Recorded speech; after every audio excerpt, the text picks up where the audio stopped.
Thank you, Madam Chair. Thank you for being here, Mr. Powell. I want to read you something that's just been recently posted by the National Women's Law Center and get your comment on it. I have a couple questions related to this. So we've all heard about the gender wage gap. Women on the average make only 82 cents to average a man's dollar. It's much worse for women of color. But there are two sides to a family's budget, the income that comes in and the expenses they pay out. And new research is finding that in addition to the wage gap, there is rising inequality on how quickly prices are rising for families struggling the most in the economy. This concept known as inflation inequality means the kinds of products disproportionately consumed by richer households, think organic produce and name brand drugs, rose in price at a slower rate than the kinds of products consumed by low and moderate income households. Just released research by Columbia University begins to quantify these impacts by updating poverty rates for an adjusted inflation index that accounts for inflation inequality. And the article goes on to suggest that an appropriate course of action would be to peg the federal poverty threshold to a higher rate of inflation, given how many more people would be considered in poverty when looking at the expense size of the ledger. I would just ask you whether or not any of this enters into any of your decision making, whether you have any research on this or any comment on this.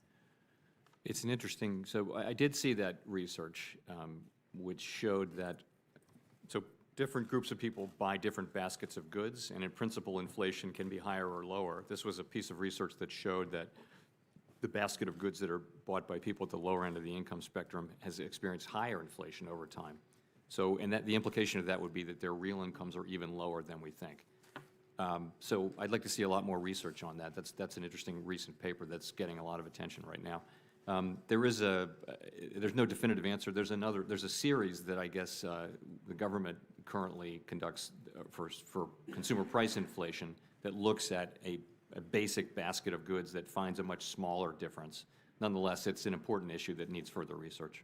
Is that something that you would be doing, or you think somebody else should be doing that research? Well, our researchers would do it, but you would tend to see, you know, the agency, whoever does CPI, is it the Bureau of Economic Analysis, I guess, does, I think, does CPI, and they would do that. We have researchers who do research on inflation all the time. I'm not sure whether the piece I don't think the piece you mentioned it was a Fed piece, but we have researchers who research everything. It was at Columbia University. Yeah. Yeah. But they were co-authors. There were several co-authors. And I wanted to ask you another subject. Could you explain the relationship of our immigration policy to employment rate in the economy? Sure. So first, we don't have responsibility for immigration policy. We don't comment on it. We don't advise anybody on immigration policy. It's completely not our role. But it does kind of connect to our role in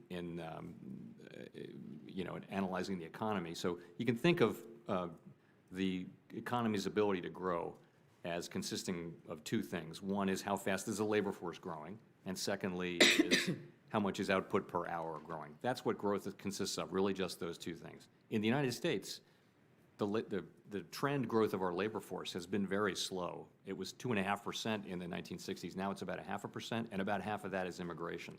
So immigration is a key input into our longer-term growth rate. And I would say if you look to population growth as a way to support higher growth for the United States, then immigration would need to be in your thinking. But again, something we don't comment too much on. Thank you. I yield back. Thank you. Representative Tron. Thank you, Madam Vice Chairman. Chairman Powell, thank you for being here today very much. I had some questions also on labor market participation, and I think you've addressed those, and also on immigration, how that could help us increase our labor pool.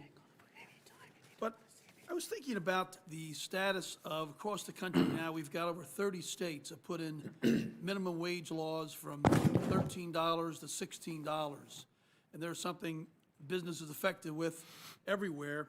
How do you see that's going to address the situation on the mismatch between labor scarcity and yet this very low wage growth that we see, and how's that tie into inflation?